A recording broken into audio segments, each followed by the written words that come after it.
मर्यादा पुरुषोत्तम भगवान श्री रामचंद्र जी के चरित्र की पूजा करेंगे तो जो पति पत्नी के विवाद हैं ये बढ़ेंगे कि घटेंगे?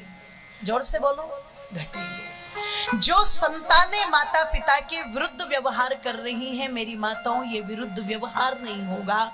जो समाज में आज भ्रष्टाचार फैला है, जो समाज में आज अनाचार फैला है, अत्याचार फैला है, ये नहीं फैलेगा। कारण बहुत बड़ा है। राम को तो बहुत लोग मान रहे हैं लेकिन राम की बहुत कम मान रहे हैं। कृष्ण जी को तो सब मान रहे हैं पर कृष्ण जी की, जोर से बोलो, कम मान रहे हैं। हनुमान जी की जय जयकार करते सब है पर हनुमान जैसी सेवा भक्ति नहीं। इसलिए कहा कि हम राम जी को भी माने और उनकी भी माने, कृष्ण को माने और कृष्ण की भी माने, हनुमान जी को माने, हनुमान जी की भी माने, ऋषियों को माने और ऋषियों की भी, जोर से बोलो, इसलिए इस कथा का शुभारंभ भी कहां से होता है कि महर्षि वाल्मीकि के पास में नारद मुनि जी चल करके आए। और देखो आरंभ कहां से हो रहा है। महर्षि वाल्मीकि जी ने नारद मुनि जी का आदर सत्कार किया और उनसे पूछा कि हे प्रभु, इस समय संपूर्ण भूमंडल पर ऐसा कौन व्यक्ति है जो पूर्णतः, आधा अधूरा नहीं, पूर्णतः सदाचारी हो, चरित्रवान हो, धर्मात्मा हो, जितेंद्रिय हो, वीर हो, धीर हो, गंभीर हो, मातृभक्त हो, पितृभक्त हो, देशभक्त हो, राष्ट्रभक्त हो, जिसके अंदर क्षमा हो, दया हो, धैर्य हो, शालीनता हो, ये जितने गुण जिनके वर्णन शास्त्रों में आए हैं, ये समस्त गुण क्या किसी एक व्यक्ति में है? तो माताओं ध्यान से रखना, बहुत बड़े बड़े गुणवान मिले लेकिन किसी न किसी के अंदर कोई ना कोई दोष जरूर रहा। महर्षि वाल्मीकि उनके बारे में नहीं पूछ रहे जिनमें कोई दोष है। किसके बारे में पूछ रहे? जिसमें कोई दोष ना हो, समस्त गुणों का भंडार। कहते हैं जब ये प्रश्न किया तो तुरंत नारद मुनि जी ने आंखें बंद की और आंखें बंद करके कहते हैं, हे महर्षि वाल्मीकि, इस समय तो जैसे लक्षण आपने पूछे हैं, मुझे पूरे भूमंडल की पंखुड़ियां होती हैं, जिसको भाषा में कटीले नेत्र कहा जाता है, और कहा कि बिल्कुल माथा चौड़ा है, गर्दन ऐसी है जैसे शंख हो, गोल गर्दन, विशाल वक्षस्थल है, कंधे चौड़े हैं, अजान भुजाऊ, लंबी लंबी भुजाएं हैं, शरीर के सब अंगों का जो विन्यास है वो बिल्कुल पूरी तरह है। मतलब कोई भी अंग ऐसा भीभत्स नहीं लगता कि ये भगवान ने कुछ अलग लगा दिया हो, इतने सुंदर है। और रंग कैसा है रामचंद्र जी का? जोर से बोलो, सांवला, गोरे नहीं है रामचंद्र जी। कृष्ण जी भी कैसे माताओं? जोर से बोलो, ओहो, तो खुश हो जाना चाहिए जो थोड़े सांवले हैं। ज्यादातर माताएं अपने रंग को लेकर के बड़ी चिंतित रहती है, इसलिए तरह तरह के प्रोडक्ट लॉन्च रोजाना होते ही रहते हैं। पुरुषों को इतनी समस्या नहीं अपने रंग को लेकर के, ये ठीक है बेचारी, लेकिन मातृशक्ति को समस्या रहती है, मैं काली क्यों हूं, मैं गोरी हो जाऊं, मैं गोरी हो जाऊं, क्योंकि गोरे को ज्यादा बेहतर माना जाता है। पर मैं आपको बता दूं, जिनकी दुनिया पूजा करती है ना वो कृष्ण जी गोरे हैं और ना ही रामचंद्र जी गोरे हैं, दोनों के दोनों कैसे हैं? श्याम वर्ण, सांवले हैं। इसलिए अयोध्या के अंदर जो मूर्ति लगी वो गोरी नहीं लगाई, वो कैसी लगाई? जोर से बोलो, सांवली। इसका मतलब जो सांवले लोग हैं उन्हें दुखी होना, बोलो, रंग तो भगवान ने दिया है।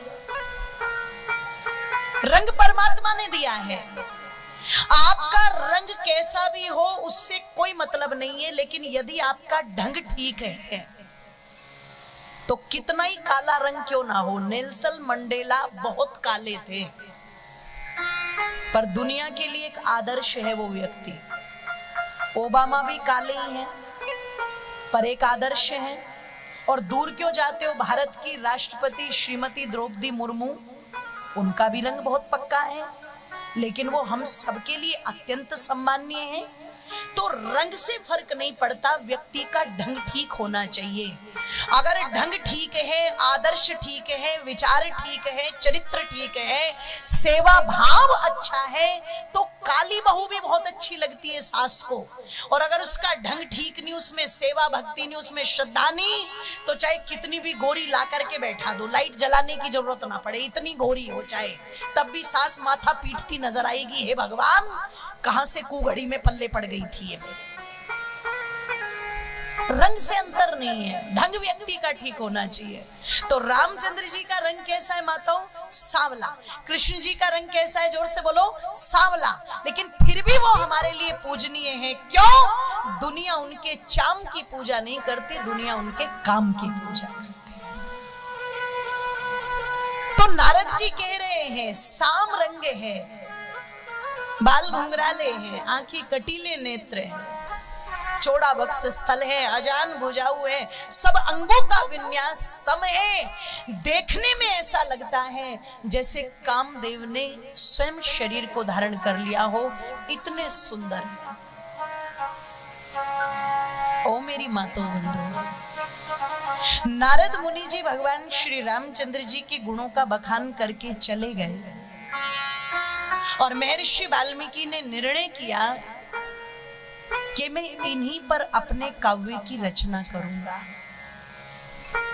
महर्षि वाल्मीकि कहते हैं माताओं, अनुष्टुप छंद के अंदर दुनिया का सबसे पहला महाकाव्य रामायण लिखा गया, और जिसका आरंभ महर्षि वाल्मीकि करते हैं, कौशलो मुदितो स्फीतो जनपदों महान।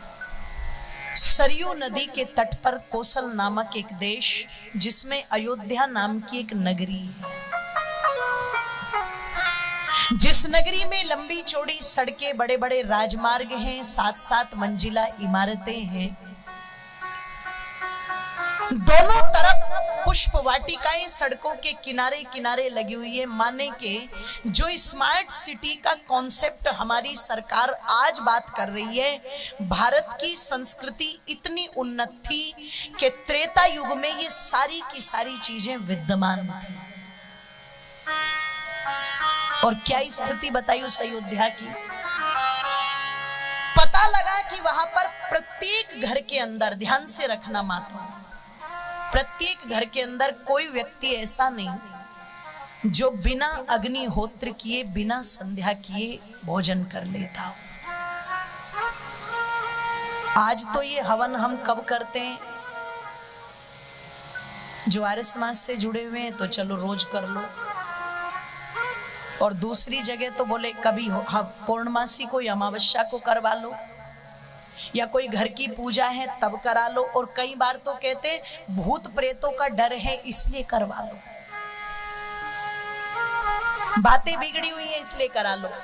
पर मेरी माताओं, मैं आप लोगों के मध्य में कह दूं, ये जो हवन है, अग्निहोत्र है, संध्या है, पितृयज्ञ है, माने के माँ बाप की सेवा करना, भगवान की उपासना करना, देवताओं को अग्नि के माध्यम से हवि प्रदान करना, ये कार्य कभी कभी के नहीं थे, ये हमारे यहाँ रोज होते थे, रोज।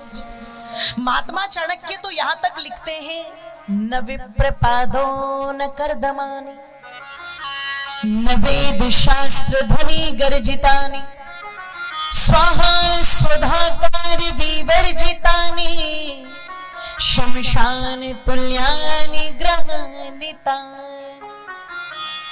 जिन घरों के अंदर विद्वान नहीं जाते, जहां वेद मंत्रों की ध्वनियां नहीं गूंजती, और जहां पर मेरी माताओं स्वाहा स्वधाकार की ध्वनि ना गूंजती हो, जहां पर पता लगा यज्ञ की धूम ना उठती हो, बोले वो घर तो घर भी नहीं है।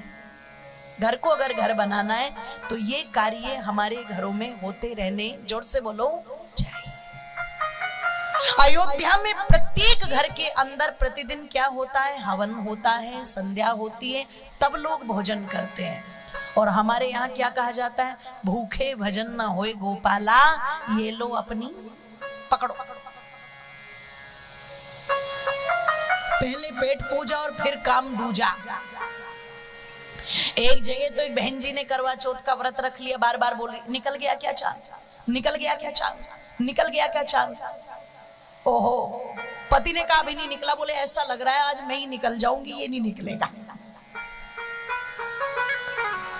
ओ मेरे माताओं बंधुओं, मैं कह दूं आप लोगों के मध्य में, उस अयोध्या में बिना यज्ञ बिना संध्या के कोई भोजन नहीं करता।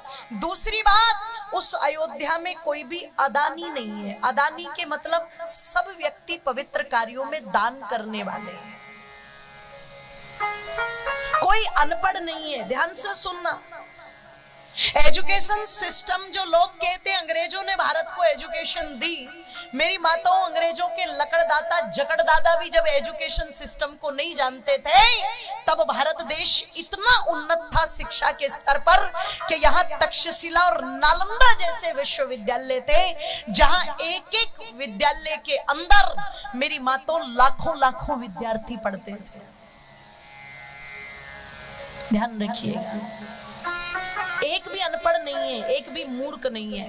आगे चल के क्या कहा? उस अयोध्या नगरी के अंदर इतनी समृद्धि है कि पुरुष भी हाथों में सोने के कड़े, कानों में सोने के कुंडल और गले में सोने के हार पहनते हैं। महिलाओं की बात नहीं है, किसकी बात है?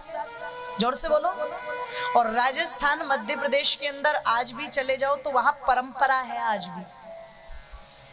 हमारे यहाँ तो लड़कों ने अब फैशन में कान बिंदवाने शुरू किए, नहीं तो कर्ण भेद संस्कार लड़कियों का भी होता था और लड़कों का भी होता था। और कह दूं, ये पुरानी चीजें फिर लौट करके आ रही है। जैसे ऋषि मुनि दाढ़ी रखते थे, बाल रखते थे, अब ये वर्तमान में सारे लड़के भी बढ़ाए घूम रहे कि नहीं घूम रहे? जटाई भी बढ़ा रखी और दाढ़ी भी बढ़ा रखी और कुंडल भी पहनने लगे कानों में। थोड़े दिन में ये धोती भी पहनते नजर आएंगे, देखना तुम। जिस दिन ये फटी हुई जींस से दुखी आ जाएंगे, उस दिन ये धोती भी पहनते हुए नजर आएंगे। और शिक्षा लेनी चाहिए। तुम वृंदावन में चले जाओ, तुम मथुरा में चले जाओ, अरे तुम्हें अंग्रेज वहां धोती कुर्ते में कृष्ण के गीत गा करके नाचते हुए मिलेंगे। ये तो भारत देश की विडंबना है कि यहाँ की युवा पीढ़ी उसको समझ नहीं पा रही, पर एक दिन समझेंगे जरूर। जैसे दाढ़ी पर आ गए, है ना, बालों को बढ़ाने पर आ गए, कानों में मुर्कियां पहनने पर आ गए, एक दिन यहां भी आएंगे, क्योंकि दुनिया गोल है, लौट के आना तो। जोर से बोलो, बोलिए श्री रामचंद्र भगवान